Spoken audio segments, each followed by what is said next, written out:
Um, it is always a privilege to be able to share God's word. And tonight I'm kind of going off the rails a little bit on what I would normally share. I've been studying end times, resurrections, and future things for quite a long time. And I've tried to put this together, and I hope it's a blessing one way or another. Some of you will have so much more knowledge than I may ever have in this area, and other ones of you may have no idea what I'm talking about in the book of Revelation, where we're going to go tonight. Now, I think most of you are Bible students to some degree or another. So I hope this is a blessing to each person, whether you're really like Jerry, you're going to get your second doctorate soon, and I listen to you and Sean talking with each other. I go, dang, that's impressive to me, and you are such a blessing to me in your teachings, and I appreciate it a lot. I just had somebody say, I texted a question to Spirit and Truth, and Jerry got back to me in 5 minutes. They were really blessed by that. So I appreciate all the work that you and Sean, I know you're pastoring. Where are you, Sean? I'm right here. Oh, gosh, I don't know. Right in front of you. Just wait till I put my reading glasses on. I won't know who. So I know that you do a lot of work there, too, and I don't know everybody else's jobs. I know Christine works administrative at the church. I have to comment, Eduardo, you have the most beautiful voice when you pray. You have a wonderful way of speaking. That really blessed me, as well as everyone's prayers. But you have a great voice. So I'm going to, turning all to blurry people. Oh, you're not too bad. I can see that. In my pursuit of end times knowledge, I've listened to a lot of teachers, and I kind of spin the wheel sometimes. If after dinner I just want to listen to something, and I have Rapture podcasts, and it just go on the internet, and there's hundreds, and you can just listen to. Some I can't go too far, and other ones I can listen to. But I learn a lot from them. And one of the things that comes to mind from most of what I listen to is that I approach the Bible with a different platform, as many of you do. And that at least brings me into study in a different way. I don't believe that Jesus knew everything when he was in his earthly life, when he was in his mortal body. There were things that God didn't tell him, but if you believe that he knew everything, God did, because he was God in some sense, that complicates things. And so that's one of the things that really helped me, is that when it comes to, I want to share, I'll get into a little bit of, I am a pre-tribulation rapturist, and I've listened to all kinds of things, and I know we hold different views on that, but this is where I've landed. And when I listen to, and I think the majority of mainstreamers are out there, when you just go listen to teachers, that they believe that there's going to be a resurrection and a catching away of people into heaven before the wrath begins. That seems really popular, and I don't know where it lands on the scales, but there's people on both sides.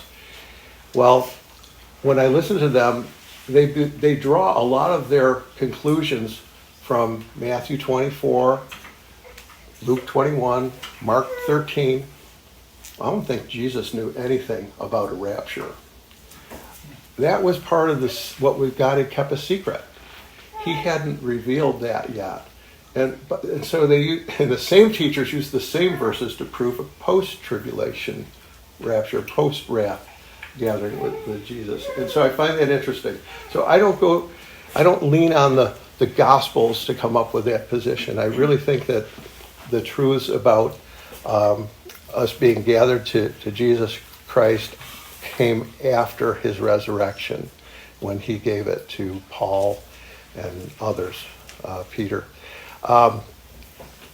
So, most of all, more importantly than whatever positions we hold, what's most important is that we all believe that Jesus Christ is our Lord.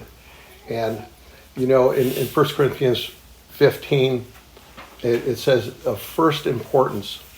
I'm going to read the first 4 verses.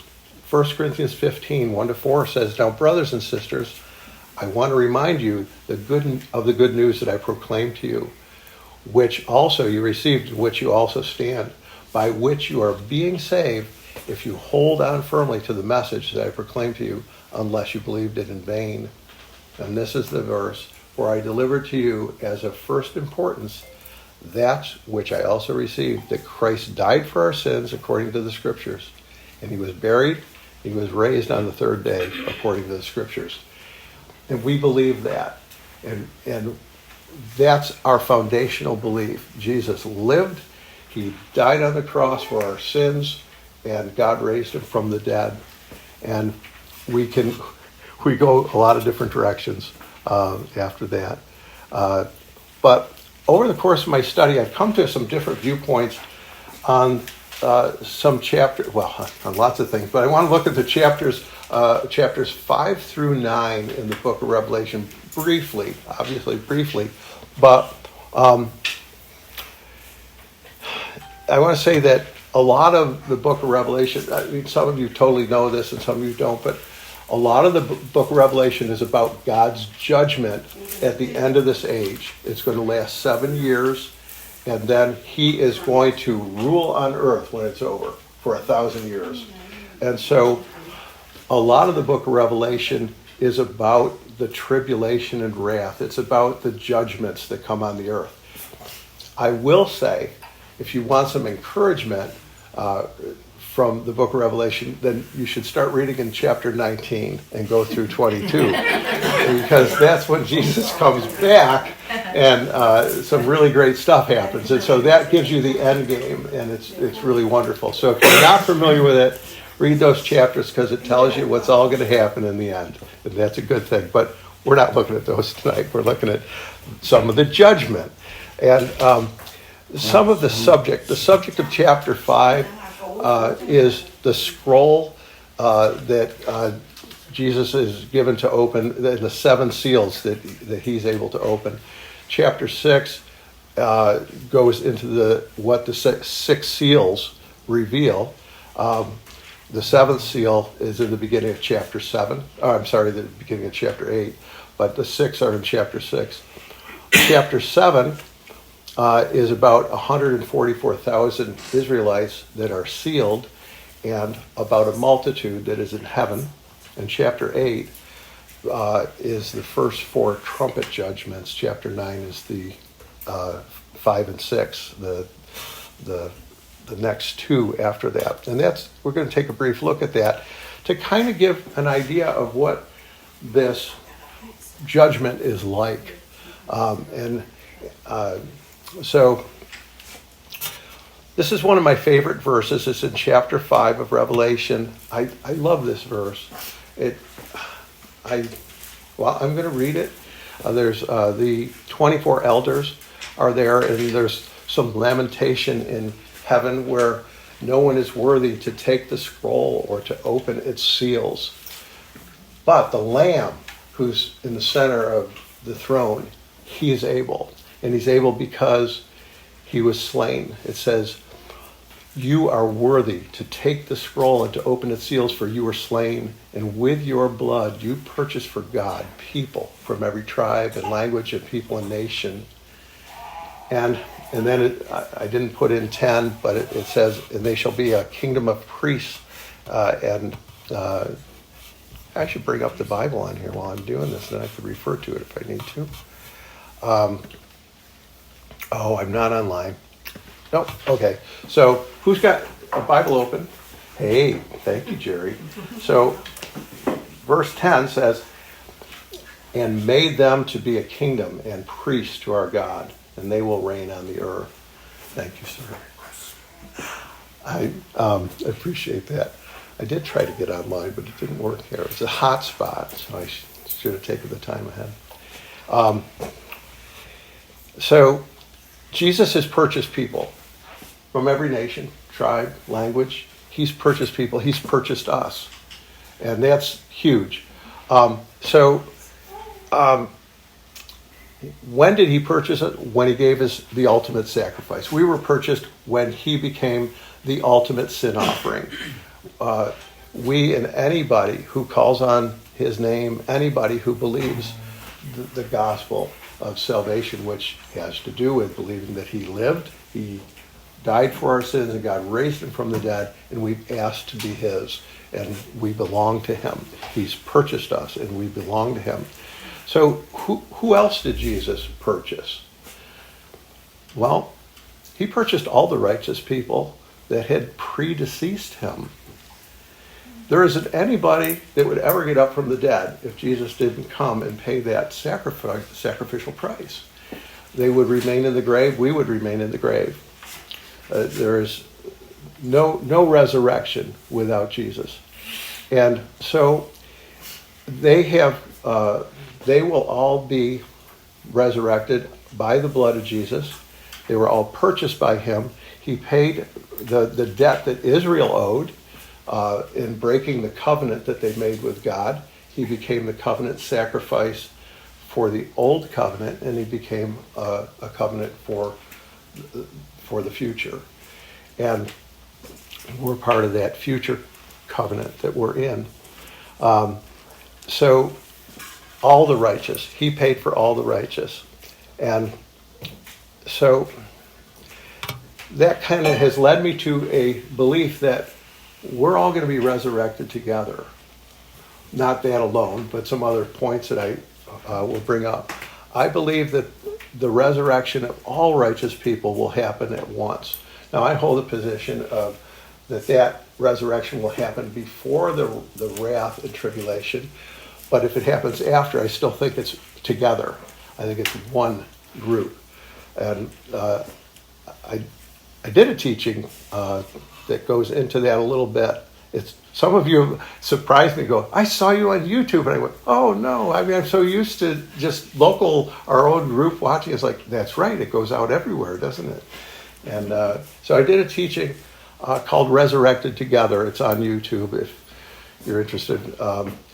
And I do think that we will be. And of course, I'm going to go with the pre-tribulation leaning at this point in time. And here's another reason that I think that. There's two sections of New Testament in the letters. 1 Corinthians 15, starting in verse 35 through the end of the chapter 15, and 1 Thessalonians chapter 4, starting in verse 13 and going through chapter 5, 11, or somewhere, it might be 12, that really talk about the if there's going to be a pre-tribulation rapture, you would get it from those passages. And in the first passage of 1 Corinthians 15, in the last verses of that, well, let me say, 1 Corinthians 15 gives kind of the nature of resurrection.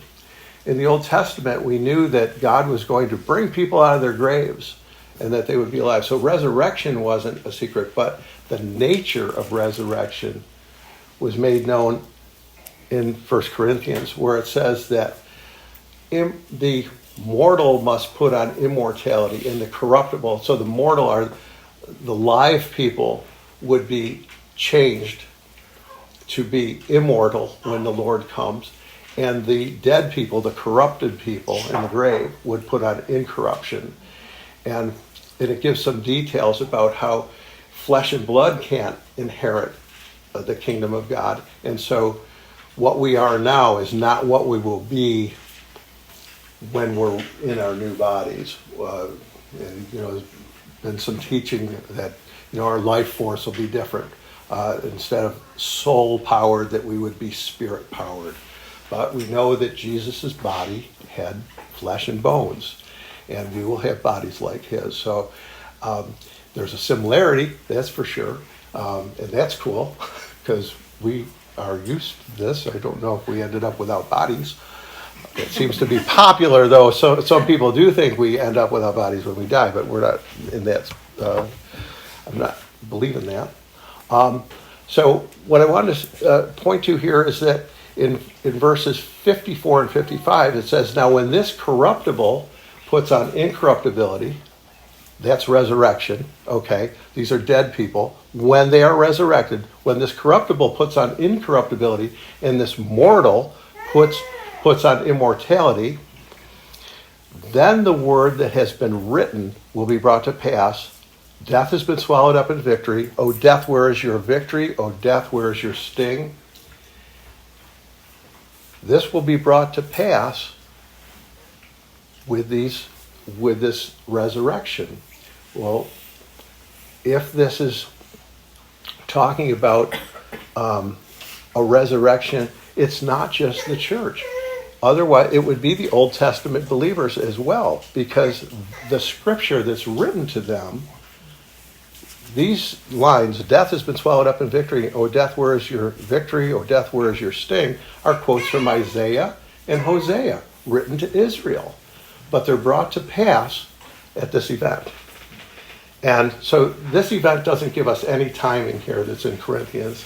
It just gives us the nature of resurrection in the way that it happens. So that's another thing that sways me to think, well, gosh, if the promises made in Isaiah and Hosea to Israel are brought to pass, this isn't just talking about Christian people from Pentecost to the wrath, because it's brought to pass for them. Now I do place the resurrection before God's judgment, and I don't know how many, I like John Rich, but I'm still going pre-trib. Does anybody know Big and Rich, a country singer? Okay, so if you don't know John Rich, last year, and I didn't know him. I'm not a music buff. Some people, oh yeah, Big and Rich. He was Big is the name of one guy, and his last name is Rich, so they were together as Big and Rich. And he wrote a song last year called Revelation, and he became very outspoken about his positions, and he is totally a post-tribulation guy. And but I'll tell you, the manner in which he received that song, he said, I was just sitting there in my house, it was like I got hit in the back of the head with this. The lyrics were there, the music was there. He goes, I just had to get alone to get it down. I got it down in like an hour. And he just promoted that. He goes, and I have to self-promote. He goes, but within a day of it being up on online, of whatever sort of music goes up on, he said, I was neck and neck with like the number one of listens. Revelation, it does have an appeal to people, but it's a very strong song, and it's kind of cool. I mean, we kind of passed it around last year when it first came out, but he went on a lot of podcasts, and he taught his position. He totally believes we're going through the wrath, and so I love John Rich's song, but I'm going pre-trib. So, in any case, you might enjoy the song, and it blessed me the way he received that. And you know, there's a number of things along the way, as different as people's viewpoints are. It blesses me, and there was one that came up the other day, and it was about, most of our Christian brothers and sisters, and maybe some of you, but many of us here do not believe that when you die, you are alive in any other form. Most of us have believed that when you die, you're dead. There's no consciousness. There's no thought. There's no sense of time. You're dead until the resurrection. And then Jesus will wake you up, and you'll come out of the grave. But this one gentleman was teaching, and he said, can you imagine all of your dead relatives, your dead father, your brother, whoever it is, they're in heaven, and the announcement comes out, it's time to go back. You go, can you imagine the excitement? And the excitement that they would have. And I was like, yeah, they're not there, but I loved his heart, because he went there. He saw it in his doctrinal position. He had the heart of how excited any people would be in heaven. Well, the angels would be excited too. But I don't believe there's anyone there except Jesus, and we have doctrinal backup for that from John something. The only one who is in heaven is the one who came down from heaven. So, I better move along with this, huh? So here's another reason that I think that there is one resurrection, and then I'll kind of get into Revelation. In Acts chapter 24 and 26, and I didn't delineate the verses, the Apostle Paul, in each of those chapters, he's speaking, and he says in the context of what he's saying that he has the same hope of resurrection as his fathers, as his forefathers. Well, either he was just not being totally forthcoming if there was two different resurrections for the Christian church and for Israel, because he's a Christian, was a Jew, and then became a born-again Christian. So he, if there's a difference in resurrections between the Christian church and in Israel, he didn't say so twice. I think he believes there's one resurrection, and that the one that he was teaching is the one that he taught in Corinthians, and we'll see later in Thessalonians a little bit. So, okay, so now getting into the book of Revelation a little bit. And back in chapter 5, there is a verse that says, 5:4. This is when the angels were lamenting that there was no one to open the scroll, and said, and I cried, because no one was found worthy to open the scroll or to look in it. And what I want to suggest is that when chapter 6, we're going to take a good look at it, so if you've got a Bible. In chapter 6, the seals are opened. And I don't believe that these are judgments in an active sense, like in a chronological order, that these are going to happen and then the trumpet judgments are going to happen. I've come to a position that this is a view of what's going to happen through the entire 7 years of wrath or tribulation, or the 70th week of Daniel, or whatever you want to call it. It's got a lot of names. The day of the Lord. That time of God's judgment, I believe it starts in chapter 8. And I believe what we see in chapter 6 is a view of what's coming. And because none of these are once and done. The first seal, we see the ruler, a ruler on a white horse. It's good to be a dad. And he's coming in, and this is the one that we call the Antichrist. He's never called the Antichrist in the Bible. He's called the son of perdition. He's called the beast. But I think, I don't know why that name came, but he is certainly contrary to Christ. So this is the first seal. He comes in to conquer. The second seal says, peace will be taken from the earth. That's not a specific judgment. When the God's judgment begins, there will be no peace on earth for 7 years. It's not coming back any time during it. And neither will food.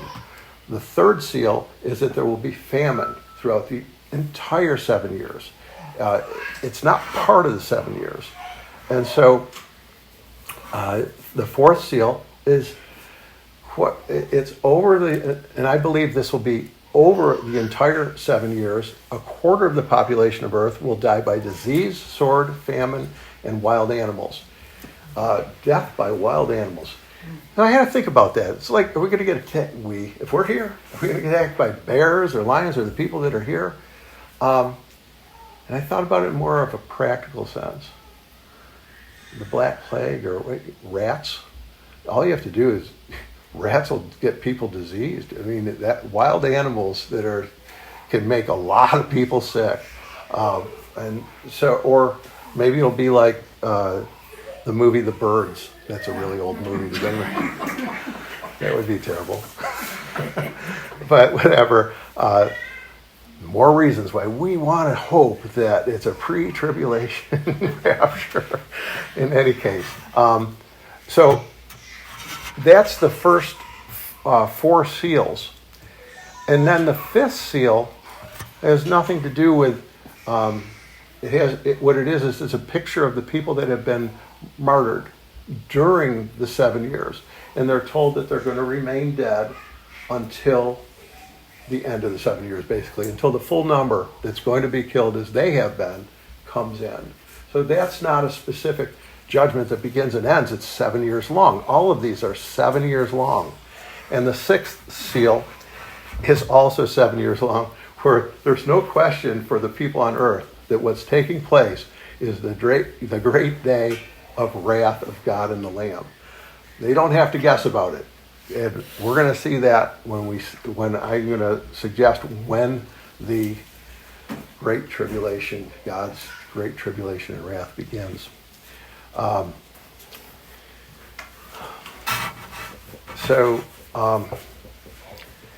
Chapter 7. So again, I don't believe that the wrath has begun yet. And here's chapter 7 that comes before the beginning of it. And this makes sense. If God is going to seal 12,000 from each of the tribes of Israel, and already a quarter of the population of the earth has been wiped out, it just seems like bad timing. I would think, because what I believe these people, now this is my belief, and I don't know if it's right or wrong, but I think they're sealed to keep them alive during the 7 years. That's where I've landed on this. I think a popular belief that's out there, and I've heard this over and over, and if anybody that's well-studied can fill me in where I've missed this, but they say that they are sealed to be evangelists on the earth during the Great Tribulation and wrath. And I haven't seen that. I don't see that anywhere, but I do see that God protects them a couple of different times during the book of Revelation. And I personally, my view is that they are being sealed so that at the end of and these are very righteous people before God, at the end of the 7 years when Jesus sets up his kingdom, they will be 12,000 righteous of each tribe to be basically seed, if you will, in each of the territorial areas of Israel. I don't know, it's total speculation. I don't know exactly. And there'll be other people besides them of Israel that will also live through and come into Jesus Christ's kingdom. And if I'm seeing this correctly, what it looks like is 1/3 of Israel will come into the kingdom with Jesus Christ at the end of the tribulation and wrath. 2/3 will die. And that's in Zechariah, that it says, Zechariah 13:8-9 says, "In the whole land, says Yahweh, 2/3 of the people in it," and these are the people of Israel, "will be cut off and die, but 1/3 will be left in it. And I will bring that third part into the fire." This is the fire of cleansing, not the fire. "Into the fire, and will refine them as silver is refined, and will test them like gold is tested. And they will call on my name, and I will hear them, and I will say, 'It is my people.' And they will say, 'Yahweh is my God.'" So I know the 144,000 are marked, and I speculate to live through the great wrath and come into the kingdom as mortal people. All of us, whether we're resurrected or raptured before the wrath or after the wrath, are going to be immortal people. And so many of the promises in the Old Testament prophecies are to mortal people during the kingdom age. They're going to be priests. They're going to marry. They're going to die. It even gives it their life would be like the span of a tree, which may be a couple few hundred years. But and that's kind of hard to envision too. Here we are, we're going to live together for 1,000 years, immortal people with mortal people. And the mortal people they're going to live longer. They're not going to be troubled by any of the enemies of the air, because at that point in time, during the 1,000 years of the kingdom, the Satan and the devil will be incarcerated, and the love of God and the glory of God will be everywhere. It'll just be a wonderful time to live. So, in any case, there'll be at least the 144. Well, I'm thinking the 144,000 will be mortal people, and a third of Israel. And then there's the mortal people in every other nation that lived through the wrath that'll come into the kingdom. It's going to be an interesting transformation, that's for sure. So then we get into chapter 7, verses 9 through 17. I believe that the multitude are those caught up to be with the Lord in heaven. And I do believe that happens before the wrath begins. In my reckoning of this, I believe the wrath is going to begin in chapter 8 after this. That this is actually taking place before anything has actually begun. And so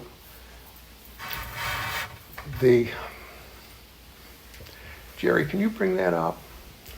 Chapter 7, 9. Oh, yeah, he's got big print. Oh, I'm old, Jerry. Oh, Yeah, I need that big print. This is great. Just your finger move this? Yeah. Okay. just okay. Okay. Like before. So in chapter 9, I'm sorry, in chapter 7, verse 9, it says, after these things, look, I saw a great multitude that no one was able to count out of, let me squeeze that down, out of every nation and from all tribes and peoples and languages, standing before the throne and before the Lamb, clothed in long white robes with palm branches in their hands. Okay, so this is the same description that Jesus has purchased people from all these categories. And so I believe this is the people that he's brought from before the wrath begins into heaven, and that we would be there with him. It says, and they were crying out with a great voice, salvation belongs to our God who sits on the throne and to the Lamb. And it goes on, there's some more. And then it says, one of the elders answered, saying to me, to John, who's getting this revelation, these that are clothed in long white robes, who are they and where do they come from? And I say to him, my Lord, you know. And he said to me, these are those who come out, who come out of the great tribulation. And they washed their robes and they made them white in the blood of the Lamb. I have a note here where it says they come out. It sounds like it's an ongoing thing. And a commentator, Linsky, said that this could just as well be translated came out or have come out. Now, I'm not a Greek guy, so you Greek guys can consider that, right? But that would make more sense, that they have just come out was one of the, have just come out or came out. And so I think that is good. But one of the things that's in here that I think is very useful is in understanding, it says, in verse 15 it says, this multitude, it says, therefore they are before the throne of God, and they serve him day and night in his sanctuary. And he who sits on the throne will spread his tabernacle over them. So there's real people there serving God day and night. Someone had said to me that they thought this was a proleptic view of the people that were under the altar in in chapter 6 who had been martyred. Well, that doesn't make a lot of sense to me because those martyred people will be resurrected after Jesus sets up his kingdom and they'll never live in heaven. In fact, if you think it through, as far as I can see, there is no other multitude of people that will ever live in heaven otherwise. And so, unless it's a short stint at the end, and that would be a possibility. But I really believe, since these people are serving God day and night in his throne room, in his sanctuary rather, and also it says, and he'll spread his tabernacle over them. In other words, they'll live there.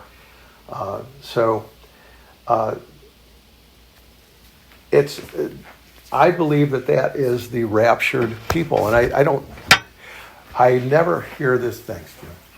I never hear that view, because as far as everyone, almost everybody that you read about thinks there's already a multitude in heaven. Who would that be? The dead people. Mainstream writers and teachers believe that the dead have already gone to heaven. And so they already think there's a multitude. So nobody writes commentaries and thinks this is the raptured, resurrected people, because there's already a multitude in heaven, and it just gets kind of put in that category. But there is no multitude of people in heaven. And I think that comes at that point. The timing of this taking place would be in 1 Thessalonians 4:13 through 17, but more specifically, I think most of us, and I'm sorry if I'm going to cut short on some of this, otherwise we won't have enough time to cover it all, but in 1 Corinthians 4:13 through 17, it says that Jesus will come down from heaven with a shout and with the angel of God, and that the dead in Christ will rise first, and then we who are alive and remain will be caught up together with them in the clouds. And then in chapter 5, it gives the timing. In the first 3 verses of chapter 5, it says, "Now concerning the times and dates, brothers and sisters," and that's regarding what we just read in chapter 4, "we do not need anything to be written to you, because you yourselves know very well that the day of the Lord will come like a thief in the night. But when they," these are the unsaved, "are saying peace and safety, then disaster will suddenly come upon them like labor pains upon a pregnant woman, and they will surely not escape." Well, when will people be saying peace and safety? When we look at the beginning of God's judgment in chapter 8, no one says peace and safety once the 7 years begins. They are saying peace and safety before it begins. And that's the timing of what takes place in 1 Corinthians 4, before the wrath begins, because nobody will be saying peace and safety during the 7 years. And we'll see that. So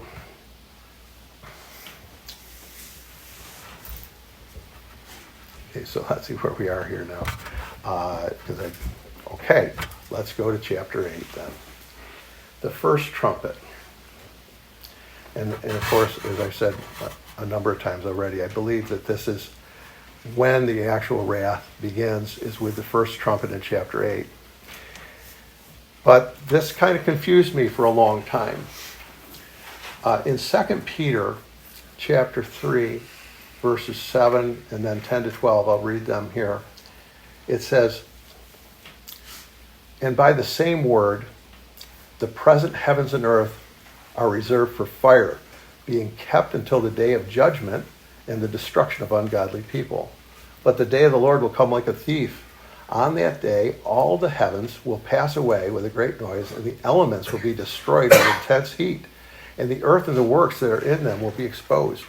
Since all these are to be destroyed in this way, what sort of people do you need to be in your holy way of life and godliness, as you wait for and earnestly desire the coming of the day of God, because of which the heavens will be destroyed by fire and the elements will melt because of intense heat. And this confused me because I've read the book of Revelation many times, and there's people that are there at the end. And there's the sheep and goat judgment. And I'm thinking, when I read that from Peter, I'm going, is he talking about something that's taking place after the millennial kingdom? Because the earth isn't all burned up. It's still there. Until kind of my eyes got opened when I started to go, what's this about? Because I'm seeing when the elements melt, I kind of picturing the whole earth just melting, and being burned up, like the whole earth was in an oven. And so that was not the right picture. But there's enough fire in the book of Revelation. So here's the first trumpet. It is in chapter 8, verse 7. And it says, the first, and by the way, this is set by the sixth seal, introduces the seven trumpets. So here's the first trumpet. The first blew his trumpet, and these are angels of God, by the way. So these are not like things that God's enemies are doing. This is God's wrath. He blew the first trumpet, and hail, and there came hail and fire, mingled with blood, and they were thrown to the earth, and a third of the earth was burned up, and a third of the trees were burned up, and all the green grass was burned up. Okay, I've read that a lot of times, and I don't know, it just didn't lodge in there or something. So I had to put this in perspective. So a third of the trees, we won't even go to the grass or the earth, I don't even know exactly what that all means, but so a third of the trees on earth are burned up. There are 15.7 million square miles of forest in the world, okay? The LA Eaton fires burned 60 square miles. It took 24 days to put it out with help from fire companies from 5 states. That fire was 1/3 of the trees being burned up is 87,220 times more. Okay, that's a lot. But the reason that fire was really so bad, we have a lot of forest fires that burn square miles upon square miles, so that's not really a fair perspective. The average amount of forest that burns every year annually is 40,000 square miles. And that's quite a lot. But still, when that trumpet is blown, it's 131 times the normal forestry burn in a year. We're having warnings in Rochester right now that there's fires in Canada. And last year, the smoke was pretty thick, and it lasted a long time. Do you get it here too? Yeah, we got it. Did you get it this year? Oh, wow. Because I guess we got it, but it was so mild, I didn't even notice it. A couple of people said they were aware of it, but last year you didn't have to wonder if you were aware of it. 2 years. 2 years ago, was it? Okay. But so if there's 131 times the average forest burn, that's the first trumpet. Now, what's the result of that? If you go back to the first seal, peace is taken away from the earth, and there will be people who rise up and murder each other. Every time there's a chaotic event, there's people that loot and murder. I'm sure there were people looting and murder in LA because there's opportunity. Well, this is huge, and it's worldwide. The first thing is that there'll be no more peace.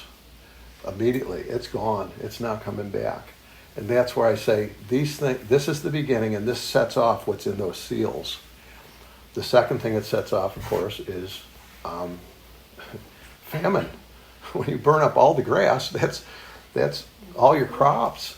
That's your trees, fruit trees, a third of the fruit. So now famine starts, and of course, then the second one. What's interesting about these, I said that I was confused about the fire.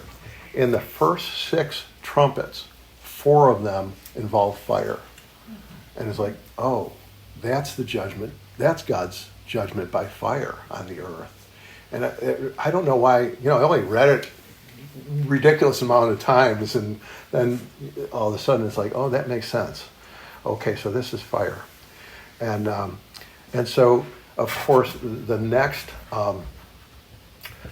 trumpet in verses 8 and 9 says, the second angel blew his trumpet, and something like a great mountain burning with fire was thrown into the sea, and a third of the sea became blood, and a third of the creatures that were in the sea that had soul life died. More famine, and a third of the ships were destroyed. So, again, similar, just more on top of that. And I don't know the time frame of this. I do know, at least I can surmise, because these are chronological. One follows the other. They're not all at once. One begins, the other ends. They're events.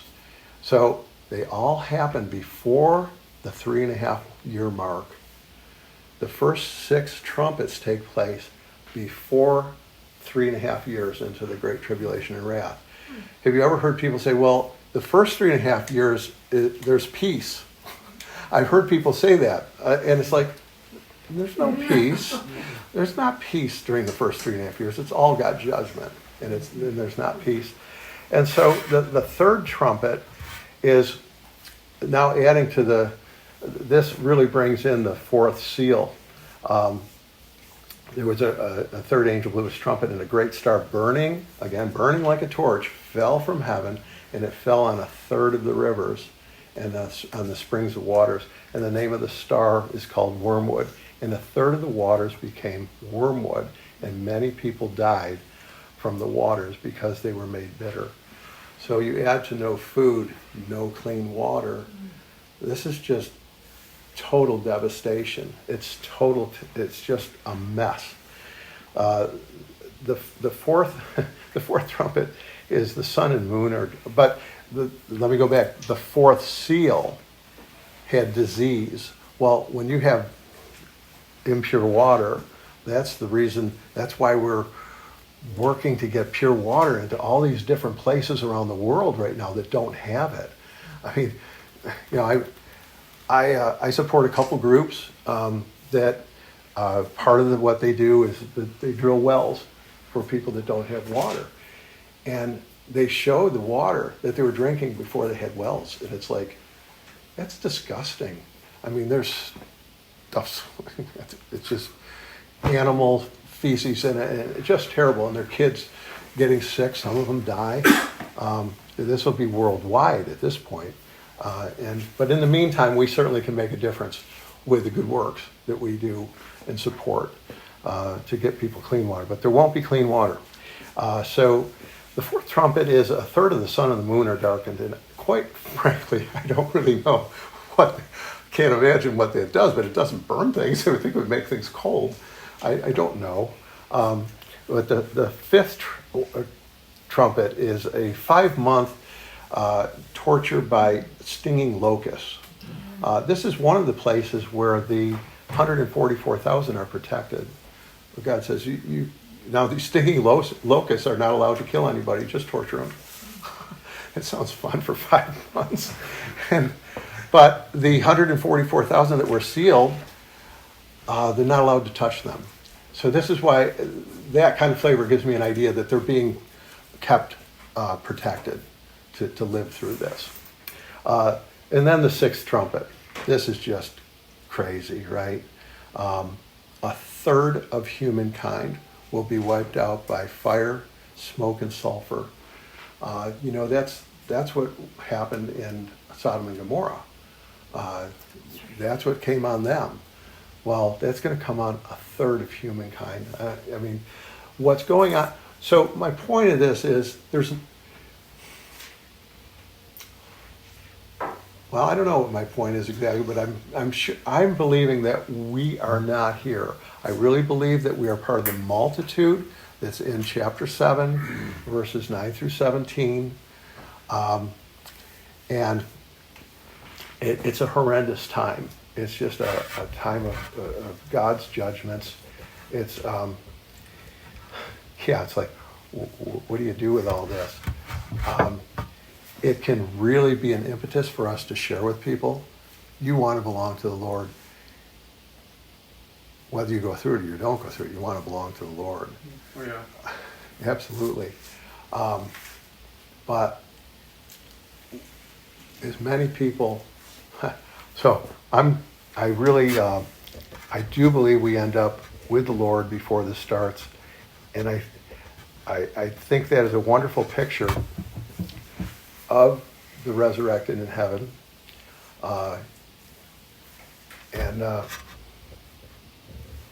don't know if I can, anybody have any questions? Anything you want to ask about? The book of Revelation. The whole book? No, a couple. I have a question. Do you think people or non-believers will have a second chance anywhere along this line to see the goodness of God and choose? Absolutely. Yeah, that's in the book of Revelation too. There's actually an angel that comes in chapter 14 and preaches to the whole world at once from the air, which is incredible. But I think God is always pulling on people through the whole thing. And to that point, many people will believe because otherwise there wouldn't be righteous martyrs. So there are people believing, and there are righteous people who live through it. Because are you familiar with the sheep and goat judgment? Okay, so at the end, all of the mortal people that are alive are brought together, and Jesus separates the upright from the wicked, or the ones that are going to be invited into the kingdom from the ones that are going to be thrown into the lake of fire and extinguished. That's another thing. You know, God's not a torturer. He doesn't burn people forever and ever in hell. That became popular with Greek mythology. The same way that people being separated from their bodies when they died. That came from Plato and came into the Septuagint, and people passed it on. So yes, I think there'll be a lot of people. So it's a great question, because how many people? I have no idea, but you know, there's 8.2 or 3 billion people on Earth, and most people will die. So does most mean all but 1 million or all but 1 billion? There's a big difference in those numbers. But most, 7 out of 8 billion would certainly be most. So would 6 out of 8 billion. So it's hard to say. Just like I believe that these 144,000 are set to establish a mortal people in Israel, which is a very small country by comparison to the world. What if the same sort of proportion was alive to establish a mortal people in the rest of the world? There's so many questions. This is what's so fun about this. You go, well, are we going back to the countries we came from? And how's this going to work? How are we going to interface with mortal people? Will there be a bunch of mortal people, and then we get to help, minister, govern? I don't know. How is that going to work? We get this going in our home fellowship group. You just bring up something like people like have great questions. It's a good conversation because everyone wonders. Well, of course, one of the basic, are we going to know each other? Yeah. Yes, we're going to know each other. Hey, Henry. In that light of what you were saying just a minute ago, what's your understanding of the city where it says like the New Jerusalem? Mm-hmm. Is there like the garden, the field? Is there the city and then the outskirts of the city? Well, the New Jerusalem comes after the millennial kingdom. The one that comes down out of heaven onto the earth, that comes after the millennial kingdom as part of the eternal kingdom. And so what will be in this first Jesus Christ 1,000-year kingdom on earth is that he has a swath of land right across the middle of Israel that's his personal property of inheritance. And then there's what do you want to call them? Lines linear demarcations, basically. They're almost horizontal lines you could put through that area that are the divisions of the 12 tribes. But Jesus has a place with the temple area there. You know a lot more about this, Jerry. You could probably give real detail on it. But he's going to live right in the middle of, Jesus Christ will live in the middle of Israel. Oh, here you go. There we go. There's the lines across it. That's beautiful. I don't know if you can see that picture. But that's how it's divided up in the book of Ezekiel. And it gives the dimensions of each area. So the new Jerusalem will be afterwards. But Jesus will rule the earth from there. And I don't know, do we get to, it says, if a country doesn't come up and pay tribute, then it won't rain in their country that year. Okay, you'd be really foolish to not come and pay homage to Jesus Christ. But then who gets to? The whole world can't show up in Jerusalem. It's not going to work. So will it be representatives? Will that be an honor? It would be an honor, but whose honor? And, there's just so many things to mull over and think about and be excited about. We're going to be in that kingdom. However, whenever we get there, we're going to be in that kingdom. And it's going to be great. I'm sure Jesus Christ is looking forward to it. I think it's been so good to start to grow up. Oh, that was from the Christian's Hope. Thank you, Mina. Well, where'd you get that picture? Yeah, I translate that whole book into Korean. Wow. It's a great book. Wow. Well, I expect Jesus Christ is looking forward to this so much. And what I was going to say is that as I've grown up in the Lord a bit, and I start to really understand a little bit more this age we live in, it's a help. You want everything to go well, but we know that the things that go on are not Jesus Christ's idea, God's idea all the time. But he has rescued me from so many things, and I'm sure every one of you, and you see in hindsight, you say, wow, that was the grace of God. And you can actually look at the path that he brought you on in your life and go, I would have never thought of it. I would have never dreamed it. And he's with us, and it's so great. And so what's coming is even greater, and I don't think we can even really wrap our heads around it. But I think it's really good to think about how is it going to be. It doesn't matter how many people ask that question in my home group. Are we going to know each other? It gets asked again. And we are. Otherwise, how would we know at the judgment why someone gets rewards? Why would I be rewarded or not rewarded or punished even? Why would that happen if I couldn't remember my life? Now, will we look the same? There's a good question.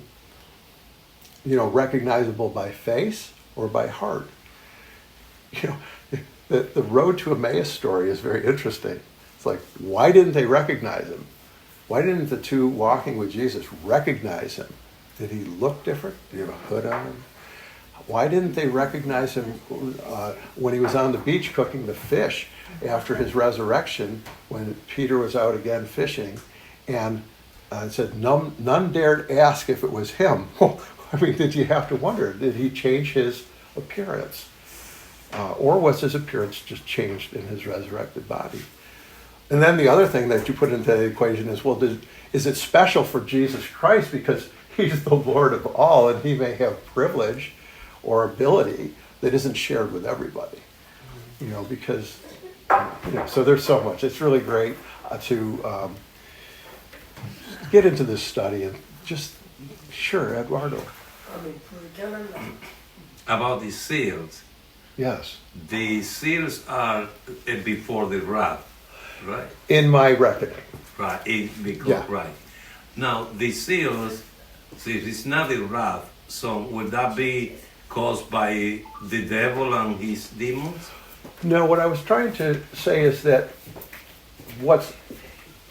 all those seals happen from God, but they're not happening until what begins those happening is the first trumpet. Once the first trumpet is blown, there's no peace on earth, That's the fulfillment of the first seal.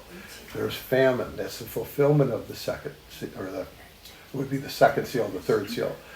The water is polluted. That's the fulfillment of the fourth seal. And they are judgments from God, but not actively happening before chapter 7 and before the first trumpet. They're actually, how would you say it, ignited by or switched on by that first trumpet, begins to fulfill that for 7 years. So in my question is, so then, since we will be here because Jesus Christ has not come back yet, so are we going to go through all of that? Well, that is what's up for discussion. I am of the camp right now that I am hoping that Jesus comes in. It's not his second coming, but it would be coming in the air to take people off the earth. That's the pre-tribulation wrath position. But there is just as strong a position for a post-wrath rapture still? Mm-hmm. It's all rapture. Okay, we'll go with it. So we don't know, but we study and try to put it together. I really think that chapter 7, verses 9 through 17 about the multitude in heaven is a confirmation of a pre-tribulation rapture, resurrection. And when I say, the word rapture, I don't mind the word rapture, but, it's mostly a resurrection. And I think the resurrection of the just. I don't, we've used the term rapture because we're snatched up, but most people are snatched up out of the grave. That's a resurrection from the dead. And so that word, I think it can take our minds away from the fact that it's a resurrection. The only people that aren't resurrected are the generation that happens to be alive, and that was part of what they didn't understand. I show you a secret in 1 Corinthians 15, 52-ish, where it says, "You shall not all sleep, but you shall all be changed." In my Thessalonians, right? In a moment, in the twinkling of an eye, the dead shall be raised incorruptible, and the alive shall become immortal. That was a secret. That wasn't known. And so, I don't know if I'm making you more confused or less The confused. reason why I ask is because when I go back to Egypt and the plagues, the Israelites were spared from those things. They were. Yes. So I don't know if it is. There's no promise about people being spared who are in the wrath from anything. And Egypt is an example of people going through it. But Abraham and Lot are an example of people not going through it, and also Noah. So, you can go on either side and go that way, that they were removed before the judgment came. And so I don't know. And of course, people lean on what Jesus was saying in the Gospels about Noah and was our other Lot. yeah, Sodom and Gomorrah and Noah, those two judgments, which I don't think are talking about a pre-tribulation rapture at all. But in Peter, then it can be. But again, I don't think Jesus knew anything about any kind of, he didn't know maybe the nature of resurrection, because I don't think that was made known till Corinthians. So, Henry, then we got to wrap up here. To me, it almost sounds like the seals versus the trumpets. The seals that are taking place in the heavenly or spiritual realm, where the spiritual realm is saying who's worthy to open the book. Right. So that's not happening on earth until the trumpets institute. So Right. there's got to be this point that we may not register or know something is happening, but in the spiritual realm or the heavenly realm, whatever it may be, there's a move that's making the big turn, but it hasn't been activated yet by the horns. Well, that's an interesting point, Henry, because, of course, that took place in heaven after Jesus was resurrected. And after that, at some point, he gave all that revelation to John. But none of that has happened yet. And and that was, the seal, the scroll was in heaven. Jesus opened the seals to see that, so they could look at it. And it's been looked at, it's been put out to all of us, but I do think it's activated by the first trumpet, and that fulfills all the nasty things of the seals. So, thank you for this opportunity to share with you tonight. It's been a blessing for me, and I hope